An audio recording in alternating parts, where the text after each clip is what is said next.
Discussion of cardiology multiple choice questions. Pick out the wrong statement about Mannheim fiber tachycardia. 1. Decremental conduction. 2. No delta waves. 3. Mannheim fiber tachycardia is always orthodromic. 4. Mannheim fibers do not conduct retrogradely. Please subscribe to this channel for future updates. Click on the subscribe button. Press the bell icon after that for all updates. Correct answer 3. Mannheim fiber tachycardia is always orthodromic.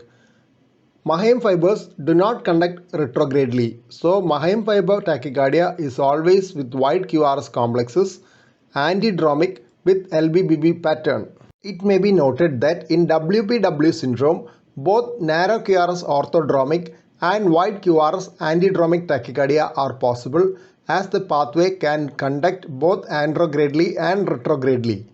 Kent bundle responsible for WPW syndrome does not have decremental conduction, which is a usual property of the AV node. Which of the following is not a usual component of Williams syndrome? 1. Hypercalcemia. 2. Elfin facies. 3. Valvar aortic stenosis. 4. Learning disability. Correct answer 3. Valvar aortic stenosis. Williams syndrome is associated with supravalvar aortic stenosis. All other conditions are seen in Williams syndrome. Leaflets displaced distally in Epstein's anomaly of tricuspid valve. 1. Septal and anterior. 2. Septal and posterior. 3. Anterior only. 4. Septal only. Correct answer septal and posterior. Usually we see the distal displacement of septal leaflet from apical 4-chamber view. Posterior leaflet is also small and displaced. Anterior leaflet is enlarged and is sail-like. The closure sound of the large anterior leaflet is called sail sound. Similar Epstein's type of abnormality can be seen in about 70% of cases in the systemic atrioventricular valve in corrected transposition of great arteries. In CTGA, it is the tri-leaflet left AV valve. Chronaxy is 1. Minimum voltage which will capture the myocardium at any pulse width. 2. Pulse width needed for capture at twice the Rho-base voltage. 3. Slope of the electrogram. 4. Prevention of asystole due to oversensing. Correct answer 2. Pulse width needed for capture at twice the Rho-base voltage. Rho-base is the minimum voltage which will capture the myocardium at any pulse width. Slope of the electrogram is known as slew rate. Electrogram is the intracardiac signal picked up by the intracardiac electrode. Most common cause of single second heart sound. 1. Complete transposition of great arteries. 2. Pulmonary atresia. 3. Severe pulmonary stenosis. 4. Inaudibility of pulmonary component due to increased anteroposterior diameter of chest in older adults.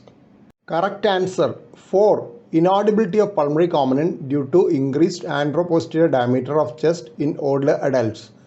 Other causes are absence of pulmonary component or aortic component, absent P2 in pulmonary atresia, severe valvar pulmonary stenosis, absent A2 in aortic atresia, severe aortic stenosis. Reference Braunwald's heart disease, a textbook of cardiovascular medicine. The normal inspiratory splitting of second heart sound is due to delay in occurrence of pulmonary component because of 1. Increase in capacitance of pulmonary vascular bed. 2. Increase in capacitance of systemic vascular bed. 3. Decrease in capacitance of pulmonary vascular bed. 4. Decrease in capacitance of systemic vascular bed. Correct answer 1. Increase in capacitance of the pulmonary vascular bed. Capacitance of systemic vascular bed does not change significantly with respiration. A transient reduction in left ventricular volume during inspiration contributes slightly to the split in S2 by making aortic component slightly earlier. But the predominant component is the delay in P2. Increased capacitance of pulmonary vascular bed leads to a longer pulmonary hangout interval in inspiration. Hangout interval is the delay between the time of crossover of right ventricular and pulmonary artery pressure curves and the closure of pulmonary valve. Disadvantages of subcutaneous ICD include all of the following except 1. No bradycardia pacing. 2. No anti-tachycardia pacing. 3. No cardiac resynchronization therapy. 4. Higher chance of lead failure. Correct answer 4. Higher chance of lead failure. Subcutaneous ICDs have no leads. Leads are the Achilles heel of the pacing systems and ICDs. They tend to fail more often than the device itself and have more associated complications. It was to overcome this shortcoming that the subcutaneous ICDs were designed. But they suffer from the disadvantages mentioned in the other options. Very often, patients may have indication for pacemaker with intermittent bradyarrhythmias in addition to the ventricular tachyarrhythmias which the ICDs are designed to treat.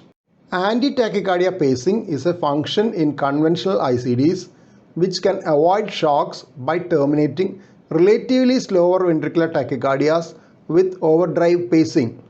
Many patients requiring ICDs have left ventricular dysfunction and satisfy the criteria for a combo device with both ICD and CRT. This combo function is not feasible with subcutaneous ICD. Please don't forget to subscribe to this channel for future updates and click on the bell icon for all updates. Thank you.